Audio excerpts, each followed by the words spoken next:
боже, это самый тяжелый пока выпуск. Ну да ладно. Я хочу сегодня поговорить о любви. В моей жизни был человек, благодаря которому я раскрылась, благодаря которому во многом произошло мое пробуждение.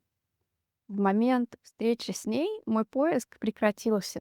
Это как вот есть такие банальные фразы из кино или из литературы о том, что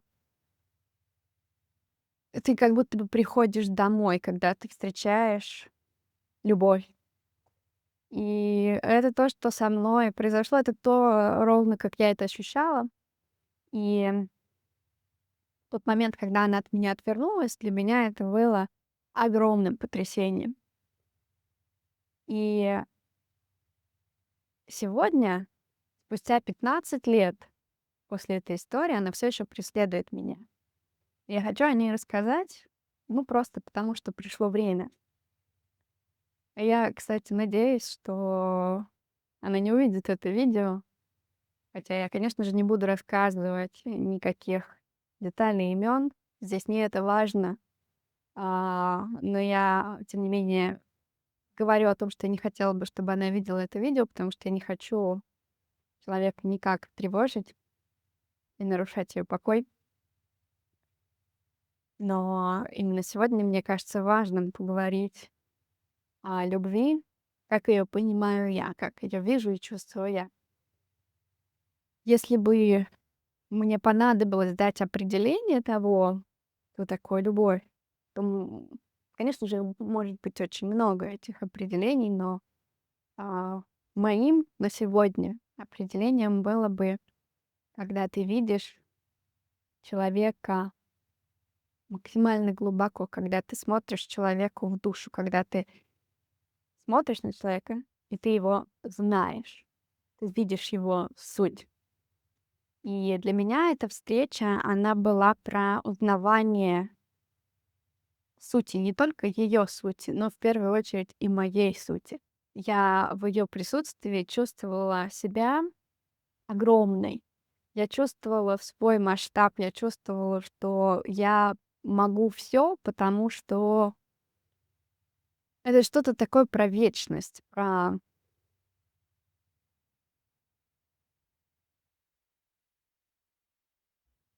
ну, реально, это что-то неземное, когда когда тебе перестает быть важным, что сегодня, а что завтра. И ты смотришь, ты ощущаешь себя большой планетой, которая движется по какой-то собственной орбите. И вот есть еще вторая планета в виде этого человека, который тоже движется по своей собственной орбите, и на какое-то время вы просто ваши орбиты либо пересекаются, либо начинают как-то двигаться в какой-то гармонии, в какой-то синхронности, или происходит какой-то танец в вашем движении в вечности. И ты понимаешь, что вот в этой синхронности рождаются миры, что именно в этом взаимодействии 1+1 = 11. Это та самая синергия, про которую много говорят. Для меня она всегда не про 1+1 = 3, а 1+1 = 11. И каково же было мое потрясение, когда выяснилось, что это вижу только я. Я, на тот момент склонна была считать, что если это не взаимно, то это не любовь. Я так была, собственно, не то чтобы воспитана, я так была обучена, в том числе книгами по саморазвитию и, в курсе Анатолия Некрасова, о котором я упоминала в прошлых выпусках, тоже это звучало. И мне пришлось, как бы это сказать, пересмотреть эту истину. На тот момент я считала, что это истина о том, что любовь бывает только взаимной. Если это не взаимная история, то это все что угодно. Привязанность, влюбленность, зависимость, но точно не любовь. И когда она ушла из моей жизни,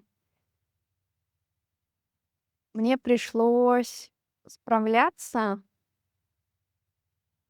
со своими собственными демонами, по части представлений о том, как должно быть, что такое любовь и что происходит после любви, есть ли жизнь после любви. Это было очень актуально для меня на тот момент. Эта фраза, она могла бы сильно, и точно характеризовать, ам, то, что со мной происходило после этого. И это вызывало во мне вот это,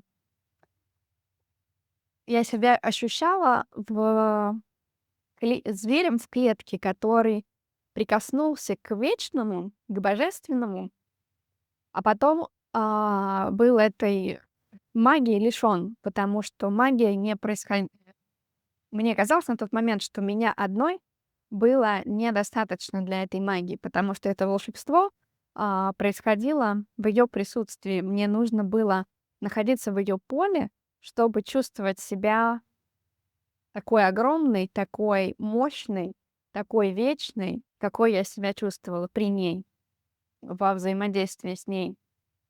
И у меня это вызывало бурю чувств, что почему этого не понимает, не видит и не чувствует она. Если, и здесь был вот как бы 2 версии у меня. Либо это я все себе придумываю, а значит, я просто схожу с ума. Значит, я просто сумасшедшая, которая, obsessed, одержима какой-то вдруг возникшей внутри себя идеей и никак не может эту идею отпустить. И либо второй вариант, что это она, что-то с ней не так. Первый вариант — это что-то со мной не так, второй вариант — это что-то с ней не так, что это она не понимает, не, а, возможно, не решается посмотреть в лицо той магии, тому волшебству, тому огромному, что происходит между нами. Возможно, она просто боится или что-то еще. В общем, я оказалась внутри собственной головы, пытаясь разрешить эту ситуацию и внутри собственного тела, внутри собственного сердца, будучи привязанной к этой истории, потому что ничто по сравнению с ней не было таким,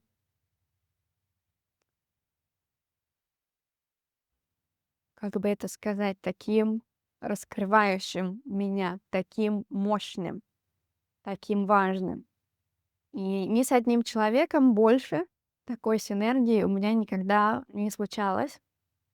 При том, что я много раз влюблялась, при том, что я могла, порой испытывать влечение к другим людям, но ни с кем больше, ни в чьём присутствии я не чувствовала себя вот так, вот такой вечной, всемогущей, огромной сущностью, душой во всем полном смысле этого слова. И ни в ком больше я не видела такую никого больше я не видела настолько глубоко до самой его сути, во всей его красоте, во всей его огромности, во всей его вечности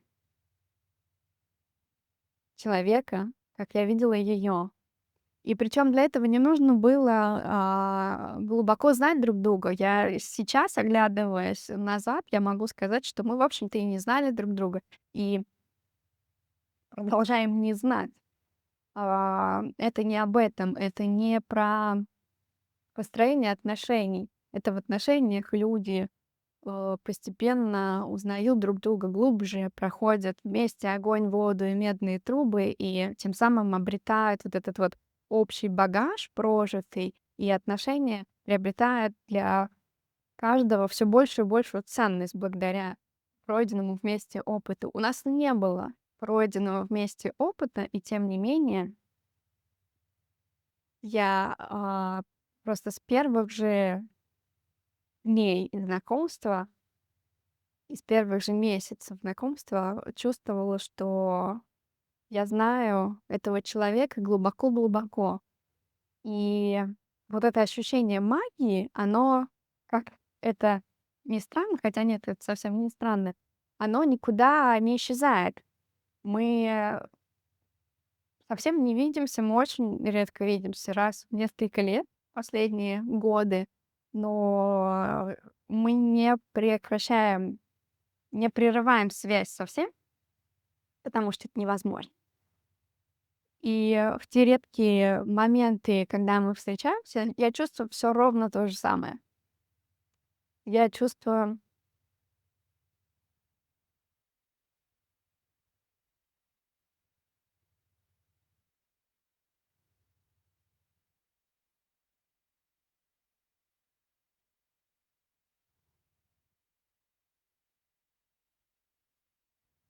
Об этом трудно говорить, потому что мне до сих пор так жалко и обидно, что я в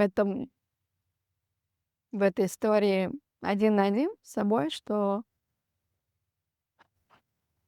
это наша история, но вижу ее так и чувствую я так, как я вижу и чувствую, только я из нас двоих.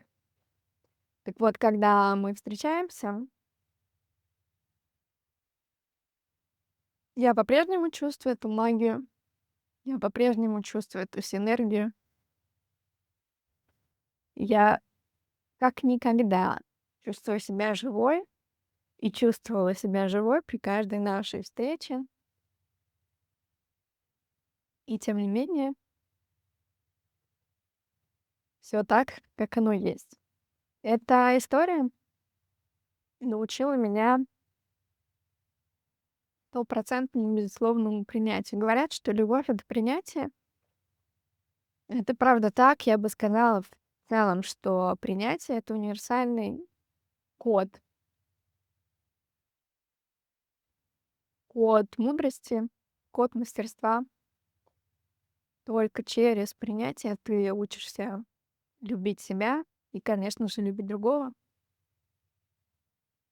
Для меня в этой истории было очень много стыда, потому что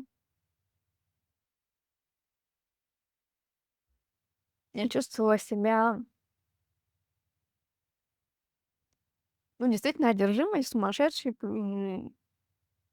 В какой-то момент я перестала обсуждать эти отношения. То есть, что это даже не были отношения, это больше, чем отношения. А, это просто любовь в чистом ее виде. М, И представьте, когда проходит столько лет, и ты проходит год, другой, третий, четвертый, пятый. Ты уже больше не можешь себе позволить обсуждать это с кем-то из близких, из друзей, потому что все, что они могут тебе сказать, это: "Да отпусти ты уже, живи свою жизнь". Она живет свою жизнь. Живи и ты свою жизнь, знакомься с другими людьми, строй отношения.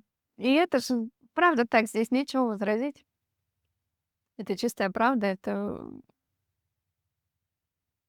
что здесь еще скажешь? И, естественно, я, работала над этим с психологом, и не с одним, а с тремя. И психолог может очень хорошо помочь в отношениях, когда есть обиды, когда есть травма, когда есть какой-то опыт, который нужно пережить полностью, прожить и интегрировать его в себя. И это то, что мне очень успешно удалось сделать с психологом, но это никак не влияет на любовь. Любовь, благодаря работе с психологом, не исчезает. И, кстати, интересно, что я пробовала не только психологов. Я помню, где-то в начале,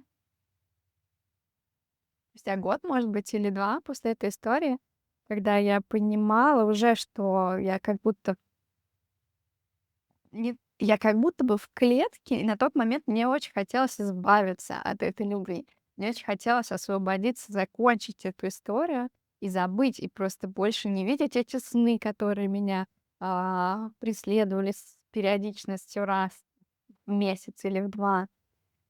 Я хотела просто забыть о существовании этой истории, о существовании этого человека на планете. А, и, конечно же, это перемежалось, ощущениями огромного счастья и расширения от того, что этот человек есть на этой планете, и что мне довелось его встретить, ее встретить, что мне довелось вообще познать эту магию, эту алхимию того, что происходит внутри меня в присутствии почему-то именно этого конкретного человека. И я не знаю, как это устроено, я не знаю, почему это именно она, но вот почему-то именно в ее присутствии вдруг, случаются эти искры. И, и вот я вот в таких качелях, в таком маятнике, жила, и в какой-то момент я решила прибегнуть к нетрадиционным методам. А, на тот момент у меня был очень близкий друг, экстрасенс. И, соответственно, я была в этом поле информационном, и я, попробовала отворот. Я нашла, какой-то из книг, который он мне давал, разные-разные способы отворот, выбрала для себя какой-то наиболее приемлемый. И в один, из прекрасных субботних дней, как сейчас помню, отправилась в парк, в такой большой парк с лесным массивом, проворачивать это свое дельце. Я не буду сейчас вдаваться в детали, что там надо было для этого сделать, но, в общем, там был такой нехитрый ритуал, который я совершила. И возвращаясь назад из этого леса, я встречаю выходящего на меня из кустов огромного черного дога. Собаку, которая, ну, не знаю, мне по грудь, наверное, ростом. И я до сих пор не понимаю, ну, то есть история абсолютно мистическая. Я до сих пор не могу понять, это плод моего воображения или это реально случилось. В общем, этот пес, он просто в виде такой огромной черной угрозы шел за мной на расстоянии метров, наверное, 5 долгое время, пока я выбиралась из этих зарослей, а естественно, я не могла себе позволить бежать. Мне было страшно просто повернуться к нему лицом и встретиться с ним, глазами. Я просто в состоянии вот такого вот сжатого, как пружина, комка шла по этому парку. Я не понимала, где я нахожусь. Я в тот момент заблудилась. Я смотрю на небо, понимаю, что, сгущаются тучи, начинается гроза. То есть, ну, полная вообще кинематографичная абсолютно история. И, в общем, в какой-то момент я наконец-таки дошла до какого-то забора и просто решила, что я пойду вдоль забора, пока не найду выход. Наконец-то пес от меня отстал, он просто исчез, вдруг испарился. Тучи все сгущаются, гремит гром, и начинается дождь, и я, просто в какой-то момент понимаю, что я оказалась вообще в другой части парка, в другом районе Москвы.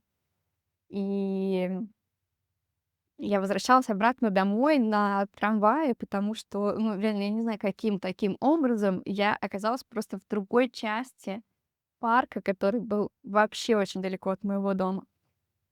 В общем, было и такое, и отворот не сработал. И самое главное, что я поняла, это для меня был такой, ну, жест отчаяния, естественно. И После этого инцидента я осознала, конечно же, в какой-то момент мне удалось над этим посмеяться, над этой историей. И я поняла, что вариант про убить любовь, он, работает в обратную сторону, он убивает меня. И в тот момент начался мой процесс принятия. Окей, а если вот так? А если я продолжаю любить? А если это невзаимно? А если мы никогда не сможем обсудить? А если мне так и предстоит с этим жить? Что тогда? Окей, это вот так. Что дальше? И, конечно же, вся эта история, вся эта ситуация, она все эти годы, особенно первые годы, пока это было очень больно, она меня постоянно подталкивала к продолжению поисков таких духовных поисков ответа на вопросы, поисков понимания, а что такое любовь и вообще, что со мной произошло. Поэтому это сослужило мне огромную службу, и это меня освободило от такого огромного количества предрассудков, от ревности, от зависти, от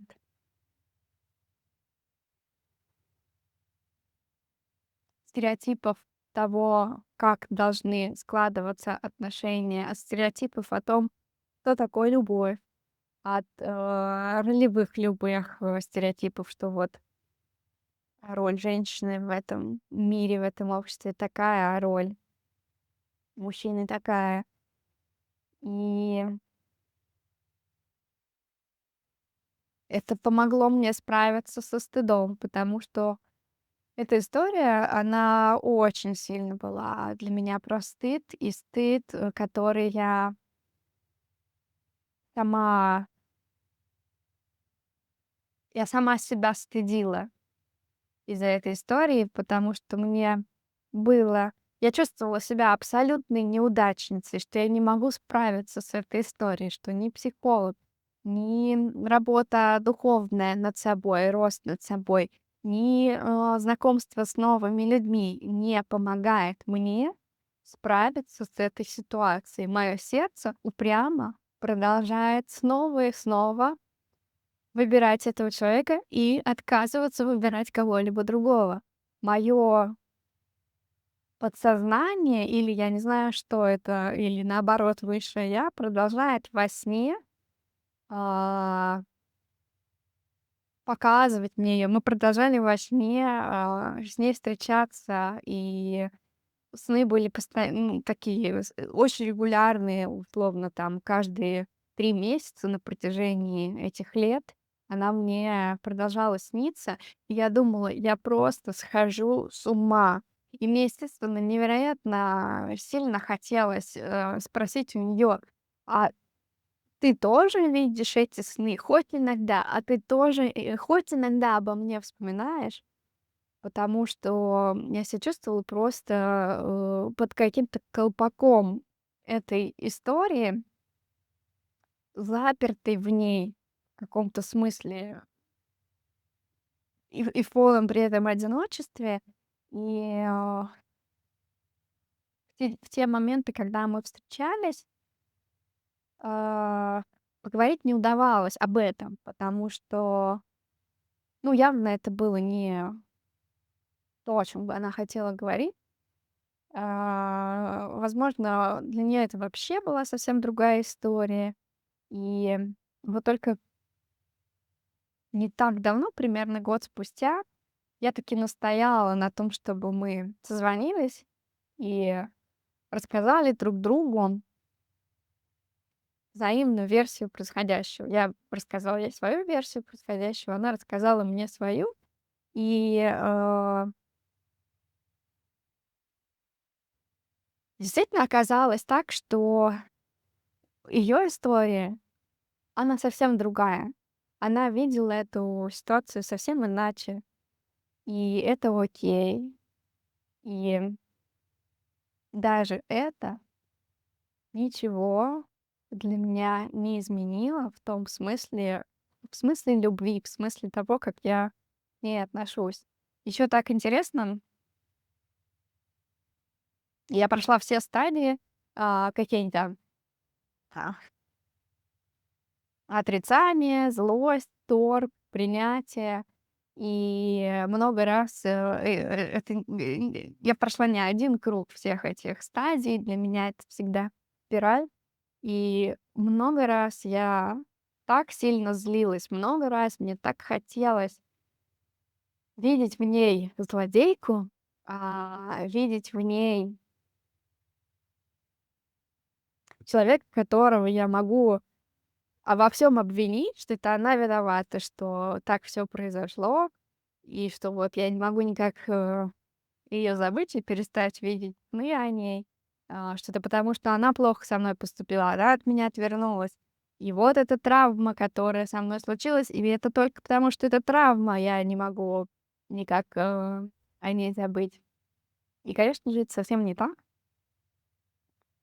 И я не знаю, это для меня это просто то, что случилось. Вот сегодня я нахожусь в той точке, когда я просто рассказываю то, что случилось, и я к этому отношусь как к тому, что со мной случилось и что мне очень сильно было нужно в те годы, в тот момент. И, наверное, до сих пор нужно как красивейший пример. Я благодаря этому знаю, что такое любить.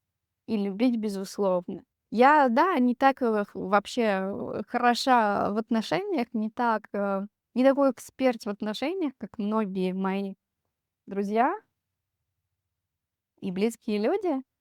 Я мало что могу сказать об отношениях, но я много чего могу сказать о любви, той, которую, наверное, даже трудно пережить и испытать в отношениях, потому что большое видится на расстоянии.